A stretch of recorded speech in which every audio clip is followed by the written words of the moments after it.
May 2021, Reykjavik, Iceland, the first international Valorant tournament in history. 16 teams, every region on the planet represented, and one team that by the time it was over had not lost a single map. Not one.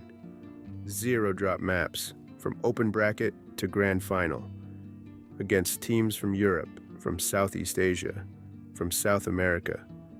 They went through all of them. And when it was done, Sentinels, a team from Los Angeles with a Canadian superstar they had borrowed from another organization just weeks earlier, were the undisputed best Valorant team on Earth. The internet went appropriately insane.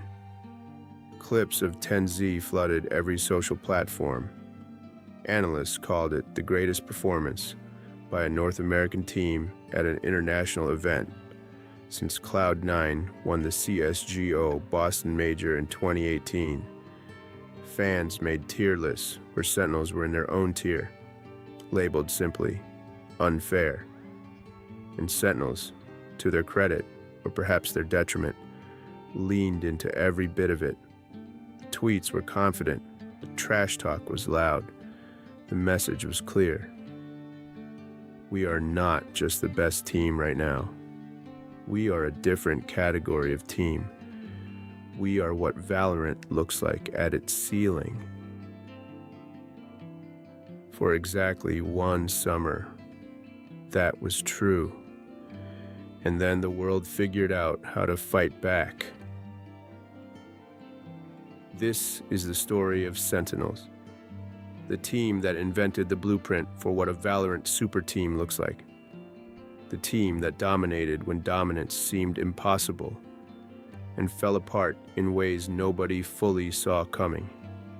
The team that became a meme, then a punchline, then somehow, against every expectation, a champion again.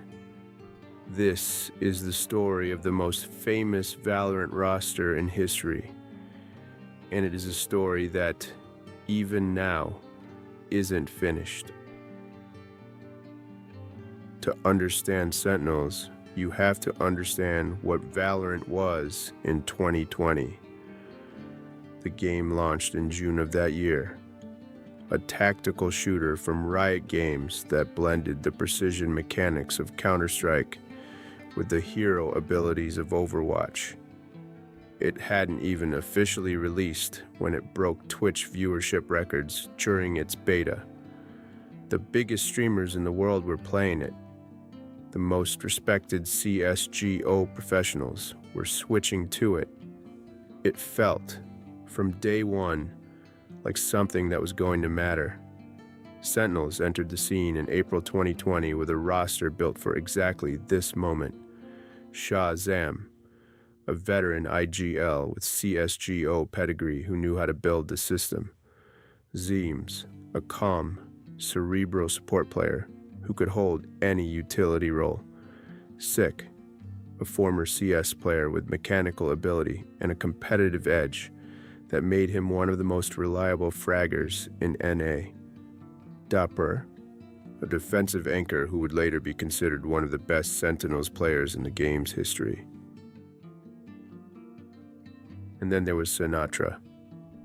Sinatra 1 was a different kind of player. He had been the MVP of the Overwatch League in 2019. Young, explosive, one of the most naturally talented players to enter Valorant from any other title. With Sinatra as a duelist engine and ShahZaM as the brain, Sentinels were immediately one of the most talked about teams in North American Valorant. They won tournaments, multiple domestic trophies in 2020 and early 2021. The team was gelling, the fan base was growing, and then, in March 2021, just days before the first major Masters tournament of the VCT, everything detonated. Sinatra was accused by his ex-girlfriend of sexual abuse. She published a detailed account with audio recordings. The internet stopped. Riot Games opened an investigation. Sentinels suspended Sinatra immediately, and the team was suddenly without their star player, days before the biggest tournament of their careers. What happened next is one of the most remarkable pivots in esports history. Sentinels needed a fifth player. They needed someone who could step in immediately, perform at a world-class level, and not fall apart under pressure. And someone on their staff picked up the phone and called Cloud9. At the time, TenZ had voluntarily stepped away from pro play to stream full-time. He was 20 years old, was streaming to hundreds of thousands of viewers per day, and had already established himself as the most mechanically gifted Valorant player alive. When Sentinels called, he wasn't expecting much. He said so later in an interview. "I was expecting to just stay on the sidelines until whenever the time was right." The time was right. He joined on loan from Cloud9. He had never played a Sentinels level LAN event. He didn't know all of ShahZaM's system. He had been streaming, not competing, for months. None of it mattered. TenZ at Masters Reykjavik was one of the most extraordinary individual performances in the history of tactical shooters. He moved through maps like the game was in slow motion. He hit shots that analysts rewound and watched 5 times before they could explain how. He won clutches that should have been lost. He entered sites against multiple opponents and came out ahead. And he did all of it with a composure that was, in a word, unsettling. The math at the end was simple. 0 maps dropped. Tournament MVP. World champions. And during the trophy ceremony, when a reporter asked TenZ whether he wanted to stay with Sentinels permanently, he smiled and said he did. The buyout from Cloud9 was confirmed shortly after. $1.25 million, one of the largest in esports history at the time. ShahZaM, zombs, dapr, Sacy, and TenZ. The roster was complete, and for one brief golden moment, it felt like nothing could stop them. Here's the thing about perfect moments in sports. They never last. They exist precisely because they're fragile. And what Sentinels had built at Reykjavik, as brilliant and real as it was already starting to show its cracks. The world just didn't know it yet. It was September 2021. Masters, Berlin. 4 months after Reykjavik, Sentinels arrived in Germany as the most hyped team in Valorant esports history. The fan base expected a repeat. The analysts expected a repeat. Sentinels probably expected a repeat. And then Team Envy, the 3rd seed from North America, walked into the quarterfinals and swept them 2-0. The result was shocking, not just because Sentinels lost, but because of how they lost. Envy didn't just beat them, they outread them. On Haven, Sentinel's signature map, Envy had responses to everything. They had studied the system. They got prepared for the timings. They knew where the peaks were coming from. And in a moment that nobody quite expected, the question mark appeared over the team that had seemed so bulletproof. G2 Esports player Nucky said it without any filter in a post-match interview. They've played the same way the past 4 or 5 tournaments. They haven't changed anything. so we don't see them as a problem anymore. That quote, "We don't see them as a problem anymore," became one of the defining lines of that period, because it was true. Here is what was happening tactically. At Reykjavik, Sentinels were operating at a level the rest of the field had simply never encountered. The system ShahZaM built, combined with TenZ's ability to win any individual duel, was genuinely new. Nobody had seen this before. Nobody knew how to prepare for it. By Berlin, 4 months later, that was no longer the case. Teams had VOD reviewed every Sentinels map. They had mapped their tendencies. They knew when TenZ was going to push, where ShahZaM was going to hold, when dapr was going to rotate, and Sentinels, partly out of confidence, partly out of a system that had worked, hadn't changed enough to stay ahead of it. The meta had shifted. Other teams had caught up mechanically, and the gap that made Sentinels untouchable in Iceland had narrowed to something much more manageable. Champions 2021, the year-end World Championship in Berlin, told a similar story.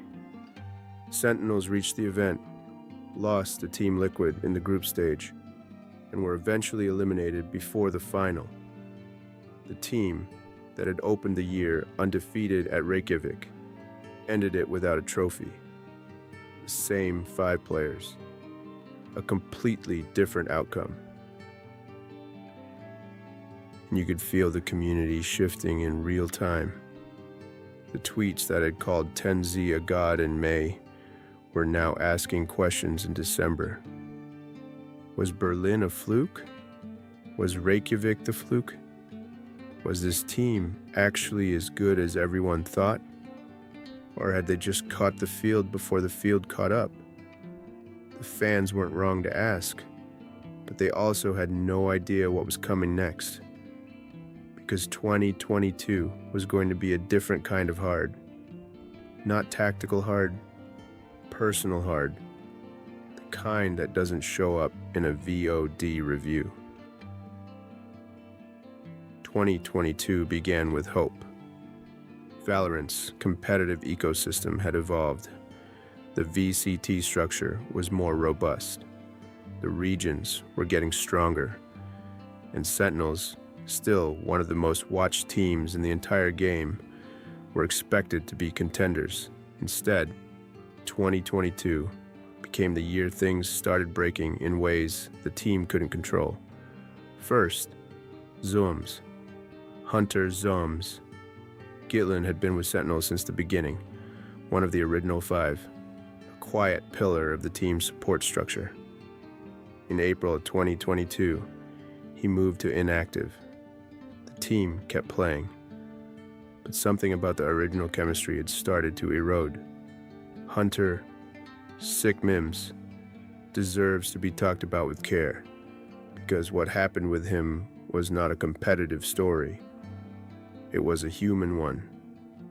Sick had been one of the most respected players in North American Valorant since the Reykjavik days. A genuinely elite fragger who understood systems, who was reliable, who teammates loved. But in 2022, he started showing signs of serious personal struggle. He took time away from the team. His behavior on social media became erratic. His teammates and the broader community grew genuinely worried about him. In early 2023, he was arrested. The Sentinels CEO issued a public statement saying the organization hoped to support Sick during this difficult moment. He was eventually released from the active roster. It is important to say clearly, this is not a story about failures of character. It is a story about how professional esports, with its constant scrutiny, its social media exposure, and its all-or-nothing competitive pressure, can grind people down in ways that don't always end neatly. Sick was a world champion at 23 years old. The fall from that height, with the whole internet watching, is not something most people can truly prepare for. His story is one that the esports industry is still reckoning with. Meanwhile, on the competitive side, 2022 was a slow-motion disaster. The VCT season came and went without Sentinels reaching another international event. New roster moves were made, players added, players shuffled, but nothing locked in. The system that ShahZaM had built felt like it was running on fumes. And then, in October 2022, came the moment that defined the entire offseason. ShahZaM was streaming on Twitch.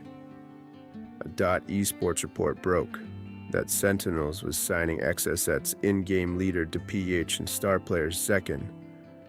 The implication was obvious. ShahZaM, the captain who had been with Sentinels since day one, who had led them to the first international trophy in Valorant history, who had been the brain behind the entire system, was being replaced. What made it genuinely painful was how he found out. Do you want to know the best part? I just found out with you guys. He read it on stream, live, with his viewers watching. 3 years on a team, he said, and I found out like this. The Sentinels CEO later clarified that ShahZaM had been told in September that he didn't have a contract for next season, that he was free to contact other teams. The accounts didn't fully match. The community took sides. It was messy and public in the way that esports controversies always are. Everyone had an opinion, and very few of them had all the facts. What was clear was this: the captain of the Reykjavik roster was gone, and with him went the last real structural connection to what Sentinels had been in 2021. The 2023 season was when the content curse became a genuine community narrative. Sentinels had something that most losing teams don't have: an enormous, devoted fan base and a media machine that kept them relevant even when the results weren't there. They had TenZ, who was simultaneously one of the most beloved figures in gaming and one of the most scrutinized players in Valorant. They had constant social media presence, viral clips, brand deals, merch drops. They were everywhere. They just weren't winning. The team brought in Brazilian players Sacy and Pancada after the International Partnership League was established. Dapr was added as the new IGL. The roster kept shifting. Results kept disappointing. By mid-2023, with a 7% mathematical chance of making the VCT Americas playoffs, the criticism had reached a volume that was impossible to ignore. The internet, which had spent 2021 calling Sentinels the greatest team in the world, now called them a streaming organization cosplaying as a competitive team. And TenZ was at the center of all of it, because TenZ, as the one player who had been there from the loan deal through every roster move, had become the lens through which the whole story was read. When Sentinels won, TenZ was the genius. When they lost, TenZ was the liability. When he had a bad tournament, and he had bad tournaments, the takes were immediate and unsparing. He spoke about it honestly. The shaking hands before matches, the anxiety, the impossible weight of being the player everyone pointed to. He was a 22-year-old who had been named the best player in the world 2 years earlier and was now reading takes calling him overrated in real time. The one constant in all of it was that he stayed. He kept showing up. He extended his contract when he could have left. whether out of loyalty, belief, or simply the inability to imagine being anywhere else, he stayed. 2023 ended with Sentinels at rock bottom in terms of competitive credibility. The memes were everywhere.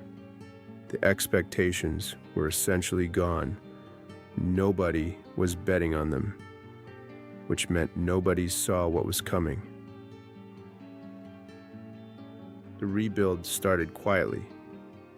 In September 2023, Sentinels announced a new signing.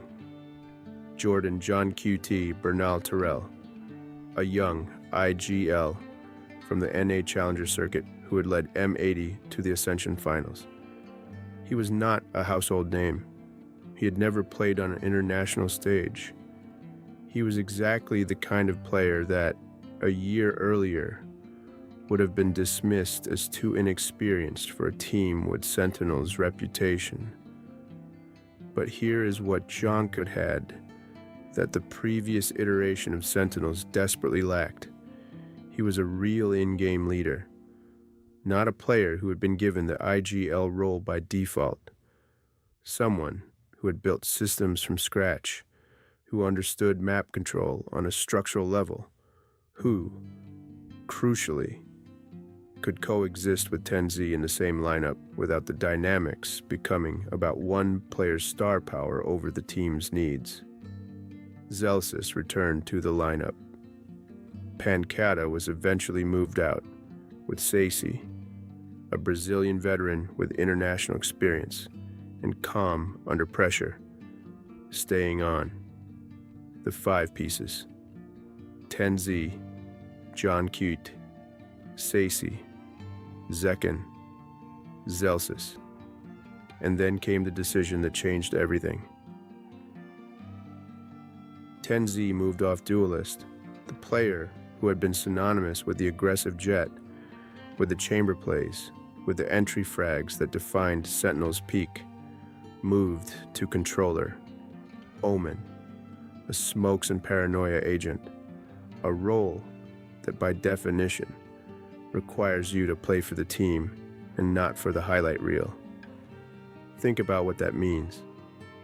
TenZ had built his entire identity, his streaming brand, his fan base, his entire public profile, on being the most mechanically explosive duelist in Valorant, and he willingly stepped away from it, not because he was asked to leave, because he believed it was what the team needed. That shift, more than any roster signing, more than any coaching hire, is the moment the new Sentinels was actually born. VCT, America's Kickoff, 2024. Sentinels versus Loud, one of the most dangerous teams in the world, in the grand final. It goes to 5 maps. It's brutal and close, and exactly the kind of match where the old Sentinels would have collapsed under the pressure. This version doesn't. They win 3-2. Their first regional title in years. The community noticed. The narrative started shifting. Something was different. March 2024. VCT Masters, Madrid. The first international Masters tournament Sentinels had attended since Berlin in 2021. Over 900 days between appearances on the global stage, they came in as favorites from the Americas. But America's favorites is not the same as tournament favorites. Gen G from Korea were there, Paper Rex from Southeast Asia, Carmine Corp from Europe. The world wasn't going to hand this to them. It didn't have to. Map after map, Sentinels moved through the bracket with a fluidity and structure that nobody who had watched them in 2022 or 2023 could have fully predicted. johnqt's calls were clean and decisive. Sacy and Zellsis provided the stability that every map needed, and in the middle of all of it, TenZ, playing controller, playing for the team, not for the clip. was the quiet engine making everything flow. Zekken was the breakout story of the tournament. The young duelist, who had been added as part of the 2023 rebuild, put up numbers that were genuinely historic. 101 eliminations across 5 maps. In the grand final alone, 27 first blood kills. He was named the tournament MVP. He was, in that moment, one of the best players in the world. Grand final. Sentinels versus TenZ. It went to 5 maps. 1,665,193 peak viewers. The most watched match in Valorant history at that point. On paper, TenZ were favored on the deciding map, Icebox. In practice, Sentinels found a way. In the 19th round of Icebox, with everything still alive, johnqt found the headshot that ended the suspense. Sentinels won. First Masters trophy in 1,029 days. And TenZ, the one player present at both Reykjavik and Madrid, the only human being on Earth who can say he was part of both Sentinels Masters championships, raised the trophy again. 3 years. 2 completely different versions of himself. One result. The internet, which had spent 2 years writing Sentinels off, had one consistent response. They're so back. For once, they were right. After Madrid, TenZ retired from professional play in September 2024.